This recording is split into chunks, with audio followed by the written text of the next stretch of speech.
Good morning, YouTube.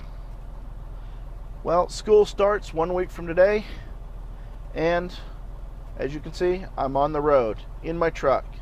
So I thought I would use today's episode of The Traveling Student to cover some of the equipment that I use on the road and that gives me the best chance of success with my courses at American Military University. Now, the first thing that everybody's going to need, of course, is a computer. Most everybody uses laptops these days, even at home. This is my Asus. It cost me around $700. It has a 1 terabyte hard drive, an i5 processor, and 8 gigs of RAM. This computer is significantly bigger than any computer you will need to get school done. You could spend around $300 to $400 for a laptop computer. That would be plenty good for getting schoolwork done with an online university. Now, I also process and edit my videos with this computer, so I wanted a larger computer. If you already have a laptop, I'm sure it's more than sufficient to handle anything that you're going to encounter for schoolwork. Now, this might seem obvious, but when you're on the road, make sure you take your power cord for your laptop computer. It seems obvious, but my wife, bless her heart, went on a family vacation and forgot her power cord. So for the entire duration of the vacation, her and our son were swapping a power cord back and forth because they used identical power cords. Sometime later, my wife went to a convention, left her power cord at home. She had about 6 hours of computer time, which is not a whole lot when you're gone for 4 days. Now, my laptop already contains a video camera, a webcam if you will. I have taken one course, a public speaking course, that required us to make videos of ourselves giving speeches and then upload those videos to YouTube. Those videos, by the way, are still on my YouTube channel if you want to see what some of my school assignments look like. I did get an A in that course. The next thing is a CD-ROM drive. Most laptops do not come with CD-ROMs in them anymore. Most people download their programs they need over the internet. Just in case, I keep this on hand. I have occasionally gotten a program that I wanted and needed a CD-ROM to get it onto the computer. You can spend more money and buy one that plays DVDs and Blu-ray movies. If you want to use your laptop for entertainment as well while you're on the road, that's a great thing to have. Next, I'm going to talk about a good set of headphones. These are actually relatively cheap. I paid about $35 for these at a big box store. These here do two things. First of all, you're going to have some classes that are going to require you to watch videos.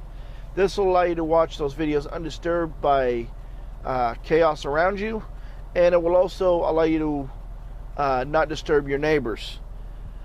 Now, I also will tend to wear mine when I'm writing or reading research material to block out ambient noise if you're working in a restaurant or an airport lounge, or maybe your kids are just running back and forth through the motel room.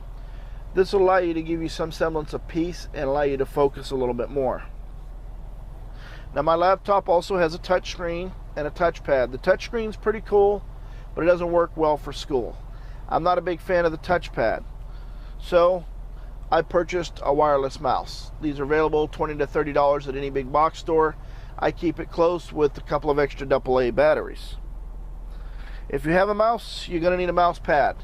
Companies give these away with their logo on them. If you want to buy one, they're usually available at any big box store for under $10. This one here's mine. Yes, there are kitty cats on my mouse pad.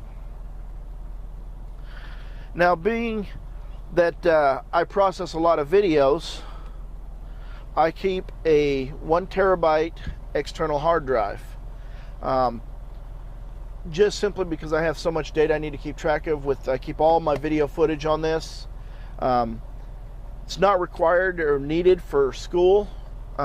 Any typical laptop should be able to handle your data storage needs for school. Being an online university, all of the textbooks I've encountered to this point have been digital. I decided to put my textbooks onto my iPad. This is not required in any way by at least American Military University. I find it far more convenient, and I do recommend it.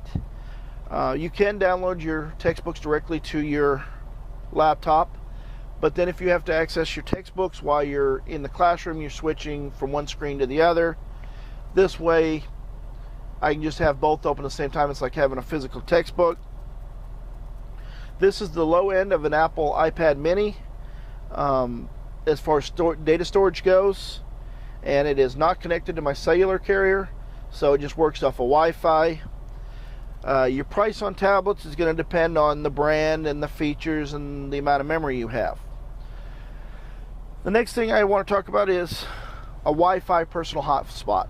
I got this through my cellular carrier. I paid about $80 for the device, and I pay for 10 gigs a month. These are also available on the pay-as-you-go system. So if that's the way you want to go, these things are wonderful. If you're working on a paper that's due tomorrow and you can't get access to the internet, this will save your bacon, allow you to get that paper uploaded on time. Next, power strip. Whenever I have access to power, I plug all my devices in so that they're all fully charged in the event that the next spot doesn't have power for me to use. Again, those are available at any big box store for around $8. I also carry a typical spiral notebook. It's great for having scratch paper to write on, doing math. I also use mine if I'm doing research, and sometimes I'll come across a reference to another study or another paper, another article. I can write that down, and I don't have to go back looking for it when I'm done the current reading.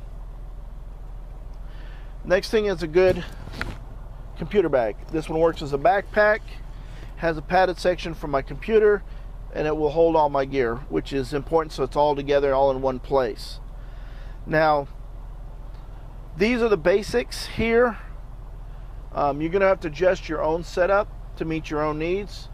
I do suggest that you practice with the stuff that you're going to take on the road, simply because it would really be bad if you get out there and suddenly something you bought isn't compatible with something else or doesn't work at all. So test all this stuff out, get used to it, get comfortable working with it before you actually have to depend on it while you're on the road. One thing that I don't have here that I would normally be using is a Wi-Fi booster. It works on the same principles as a cellular booster, but it's for Wi-Fi signals.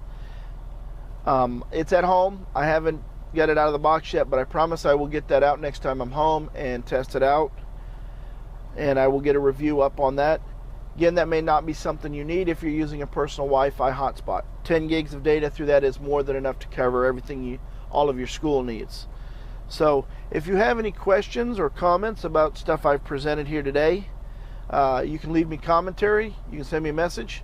You can also make suggestions for future videos.